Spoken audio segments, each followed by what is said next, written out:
we have to look at the learning curve of this whole situation, and you know, we have to decide, like, what are we going to do about this learning gap? We know that it won't happen overnight. We know that there are arguments to be made on both sides that, you know, some students are learning very well. Some students learn best independently. And then some students are struggling. Some students don't learn at all.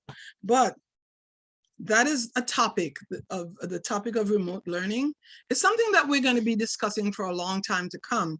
Wherever you stand on that, you know, it's okay. You can find evidence to support whatever it is that you believe. But the key here is, the key issue is, are the students learning?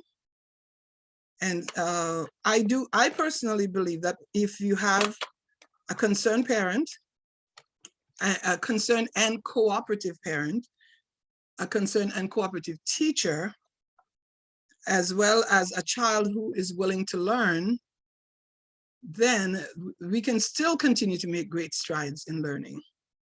So now we come to finally to the shifts that have to be made to enhance student achievement.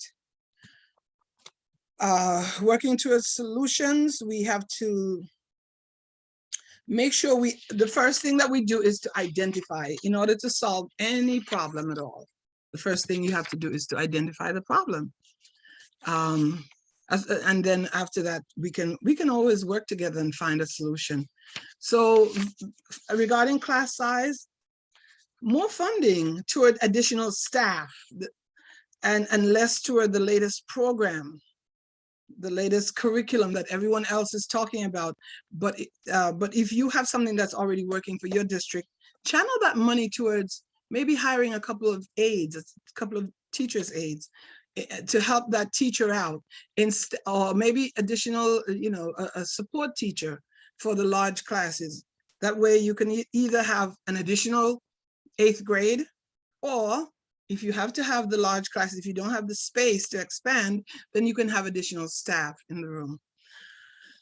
And teachers, now we have to, as teachers, we have to just own up. We have to own it. We use the Pygmalion effect, but instead of using it in a negative way, we need to use it in a positive way. We need to be more aware of our own expectations. Instead of looking for weaknesses in students, we must find positives on which to build, and we must tap into our students' potential. Once we've identified positive traits, we must build on them and lift the students' expectations. We will then help the students to create individual goals and to reach them. Children are happy when they become the author of their own future, of their achievements. And so, you know, if the teachers would give the children a chance to help, you know, set goals, I know for sure that was one of the things that I did. And that was one way that that helped my students to excel. Create challenges. I personally do not like to be in a boring classroom. I've said it before. I told my students, I would tell my students that I don't like to be bored, so I don't want to bore anyone. So I would have challenges. I would have little breaks in between. I would have students create questions based on whatever we're learning. They challenge each other, and I would also challenge them. As a matter of fact, they could challenge me too, because I would tell them, I'm learning from you as well. So those are some of the things that we could do to help the students reach higher and higher. If they're not challenged, they're not going to reach higher goals. As we speak to children, we have to use positive language. Oh my goodness. I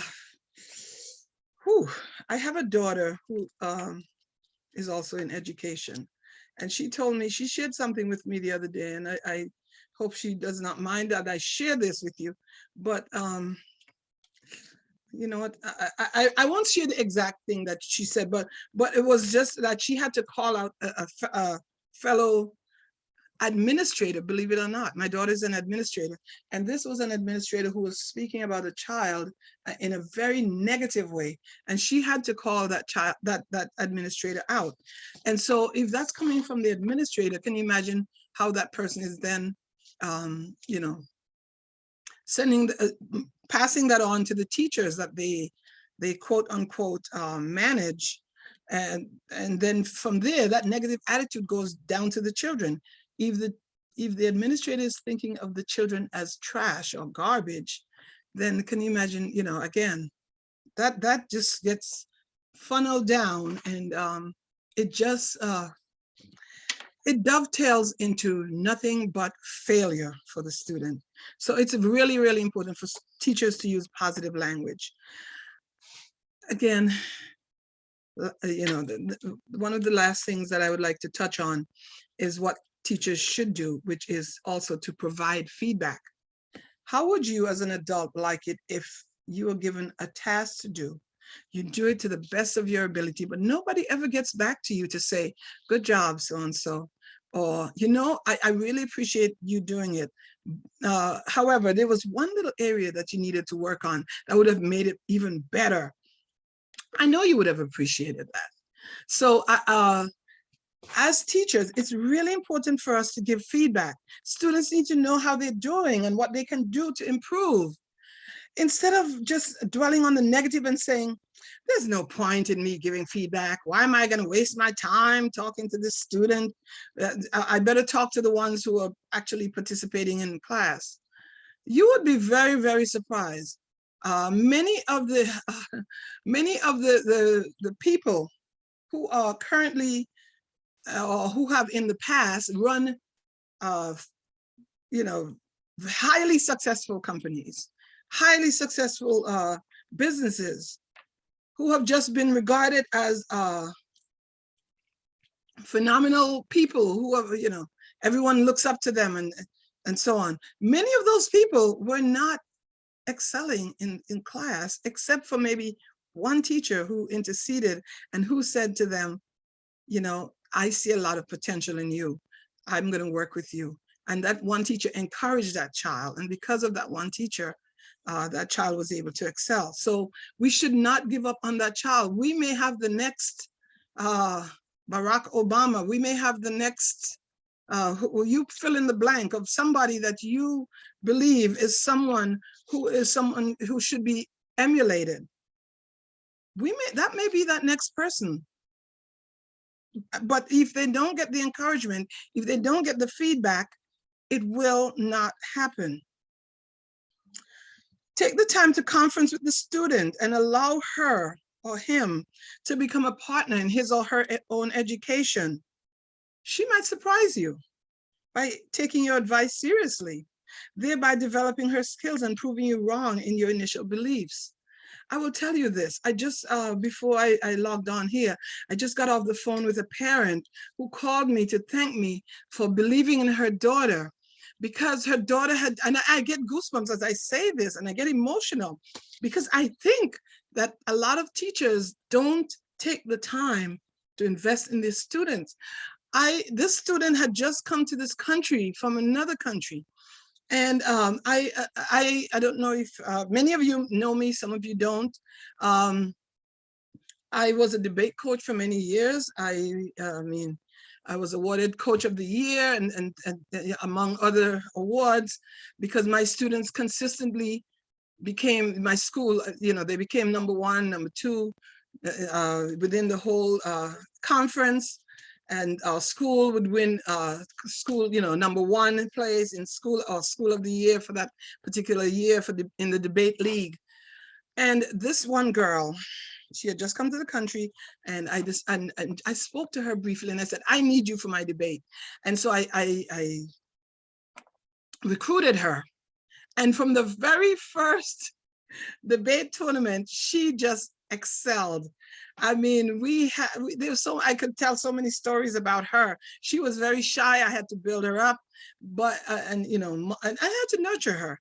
But I just got off the phone with her mom, who told me that she just came, well, I think it was earlier this week, but the mom said to me, I called to thank you, because you are the one who saw the potential in Katrina. And if you did not see that potential and nurture her, she would not be labeled today as the #1 debater in New Jersey. She is now #1 in New Jersey. And as such, she will be going to Kentucky, I believe it is, to compete in the states tournament. And if she wins, then she will compete in the world. Now, tell me if that is not worth, you know, pouring into our students. Now, everyone will not be a Katrina, but everyone can achieve their best. And so I would encourage teachers to, continue to encourage students and let them know you believe in them. And like they say, fake it till you make it. Sometimes you get a little upset with students and you may be, angry, but you know what? If you keep telling yourself, this student can excel, this student can excel, after a while, you'll start believing it. And after a while, it'll start, materializing that this child can excel, because every single one of us has the potential to excel. We may not excel in the same way, because there are many different types of intelligences, but everyone can excel. Okay, and so in closing, I just want to say that if we focus on these shifts, we could reap many benefits beyond our imagination, beyond our wildest intention, beyond our wildest imagination. One student can inspire others, and this will create the ripple effect. Having positive expectations of your students can exponentially benefit not only the student, but the class, the school, the district, the state, the country, and yes, even the world. It is true that one person can make a difference in the world. If you don't believe it, think of Martin Luther King. Like they say, if it is to be, it begins with me. And so I encourage every teacher to be that me that it begins with, and be the change that you want to see in the world. I just want to thank you for listening to me today. Thank you so much. Thank you, Mrs. Charles. It was definitely inspiring, and we congratulate that student, the mother, and you, and all those who poured into her for that great achievement. Thank you so much. Yes. Also from my end, I want to really thank you so much for a powerful presentation and speaking to us today here during our lunchtime discussion. And there are so many comments coming in from in the chat, as we can see. A very insightful presentation from Mrs. Shelley Alfonso, persons who are saying thank you and agreeing with all that you shared. So very powerful and timely, because right now, as you know, this is the shift that is taking place in the world. Education is very vital for us and our children and those who need to be educated. Question I may have, is there any persons who would like to ask Mrs. Charles a question based on what she shared before we come to the end of this powerful time together and the announcements yet to be made? Any questions that you may have, you may feel free to raise your hand, and then you can unmute yourself and you can ask Mrs. Charles that question. Or a comment. Or comment if you like. Okay, yes, Shanella. Yes, you have a question. You may unmute yourself and you may ask Mrs. Charles. Go ahead. Hi, Mrs. Charles. Can you guys hear me? I can hear you. Okay, I have a question pretty much based on how do you, as a teacher being in the industry for so many years, deal with kids in a classroom that has ADHD? Okay, so there's a process for that. You have to refer them to the child study team, and they do a battery of tests on that child. They do, they do physical, they do mental, they do all sorts of, I'm not a specialist, but I do know that they do a full battery of tests on the child, and then they come up with what we call an IEP, which is an individualized education plan, and the teacher then has to follow that plan. Now, sometimes that plan, may be a little inconvenient, but you know what? Again, as I said, equity. It may be that the child has to have unlimited amount of time for tests, or time and a half, whatever the quote unquote normal students get. Yes. But yeah, whatever the IEP says, that's what they would do. Okay, I have another question. Okay. As a teacher, being in the classroom, knowing the child condition, you being the teacher, would you separate the child from the rest of the class because of his condition? Or would you work with him as the teacher despite of the condition that he has? Because for how to say, for the child would probably feel that he's not a part of the classroom, and seeing up the condition that the child has, it would make him react more because he doesn't feel wanted by the rest of the class and the teacher. Am I right or am I wrong? You are 100% correct. And I was going to say, you answered your own question. You are preaching to the choir. So there's not much preaching necessary. So what I would say is that over the years, I've had resource teachers come into the classroom who are servicing these children with their IEPs. And the thing is, the rest of the class does not need to know that this person is here to work with student A or student B. Correct. That teacher, that additional teacher is supposed to be there. Well, we would talk, I would speak to that person ahead of time, and I encourage them to, move around and monitor not just that student, but other students as Everyone, well. correct. So that child does not feel that he is, singled out. Sometimes though, I will tell you, that child gets very proprietorial towards that aide, and they don't like it when that aide is also working with other people. Yeah. But for the most part, I agree with you 100%.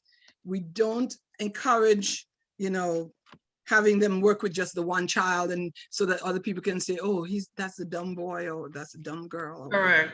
Yes. All right. Thank you very much. You are very welcome. Thank you. Those were excellent questions, by the way.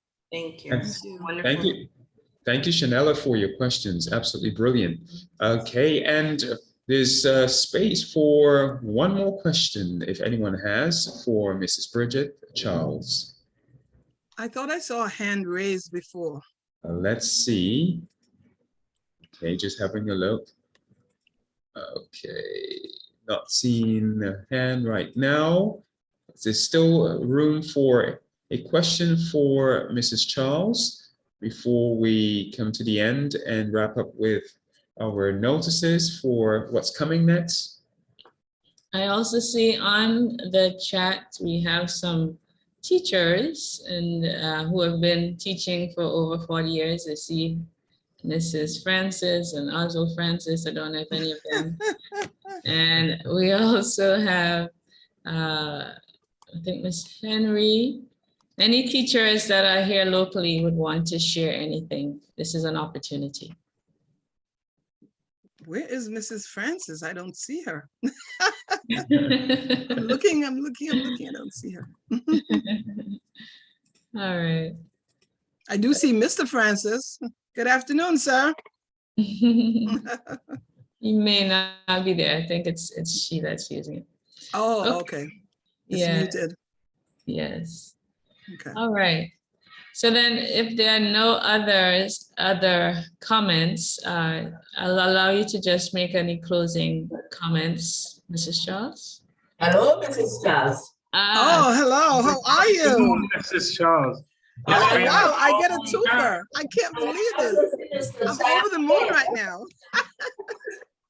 It has been a while. Oh, Very yeah. long time, yeah. Yes. Very good presentation. I Thank concur with everything you said. Very Wonderful. Well, that Yeah. means a lot. Yeah. Thank you very much. Okay. And may I express our condolences to the family? Thank you. Thank you very much. I Yeah. appreciate that. All right. Yeah. All the best. All And the best. give my regard to my good brother, Vaughn. He's on right now, as a matter of fact. I hope see he's he's listening. All He's right. here, but he's not in the same room, so I don't know. I can't, All right. Okay. but I'll tell him. All right. All right. Thank you. All right. All right. So Yes. we see that Dr. Let's see. Yes. Dr. Eureka also says she enjoyed this. Minister Charles, thank you. And we also have Shelley Alfonso. Thank you, Shelley, for joining us. And our session on next week, Friday, will be for the LeaderCast shift. So thank you so much. I know that you will be leaving to go to another meeting. We're wrapping up now. Yes, definitely. Thanking all of you and Shanella also for your questions. As we and Dr. I'm calling you Dr. Charles. Look at that.